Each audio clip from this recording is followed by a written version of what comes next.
Okay, so during this video I'll be talking about my reflection and experiences while playing Diner Dash for the Intrinsic Motivation Project.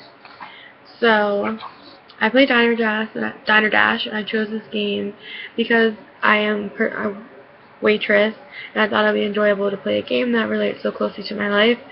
There were 5 to 6 different restaurants I played, and each restaurant had 10 different levels. Each level had its own challenges you had to complete to receive 1 out of 3 stars, and the other 2 stars were just based off your scores in the game.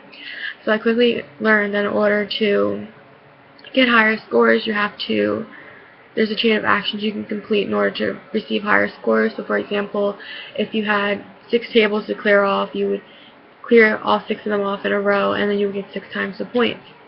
But it's not as easy as it seems, because as each restaurant goes on, each level gets more harder and harder, and more people come in, and a quicker time as well, and so it's harder to complete those chain of actions because you have to keep your customers happy, and therefore you have these boosts that help you to keep your customers happy, and I frequently use them because it's just, especially in the last level, it was just really hard to keep up with everything, and I couldn't do it all by myself. So I needed the help from the boost, which costs money, but if you have enough points from playing the game, you'll have enough to buy the boost.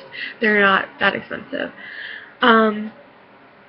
So especially during the last levels, I got very frustrated, and I ended up quitting the game a few times. I was just so mad, and I'm the kind of person who, if I'm not doing well and I lost a customer or something happened, I just quit.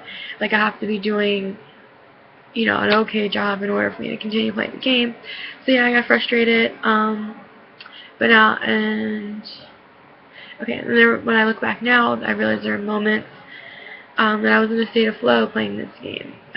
For example, I had 2 hours before one of my classes, and so I was just playing the game to pass time, and plus it would help with the project and getting game time in. So I started playing, I lost track of time. Before I knew it, it was time for my class. The game had elements of challenge, curiosity, and fantasy that I explained in my infographic and throughout my project and the class activity. So to reflect on this project, I will say it was very time consuming, but I did learn a lot through it. I learned how to make an infographic, which I personally never knew was a thing until this project. It was fun making that because I let my creative side get the best of me, and it was fun incorporating all the ideas that Malone has stated, and just applying them to the game itself. And so also creating the website. I have created a website before, but this time I found it a lot more frustrating than before because I was just trying to find the right design for it, and it just wasn't working for me. So that was kind of a challenge right there. And so lastly, the last thing I can say is that applying Malone's theory, as well as the other guy, I can't pronounce his name, to the game helped me understand the material a lot better, as well as the whole concept of flow. Therefore, although the project took a lot of work, I learned a lot of new techniques for presenting in the future now. So I use websites or videos and infographics now in the future. So in all, this project was a learning experience, and although time consuming, it was still fun to learn about all those things. So thank you.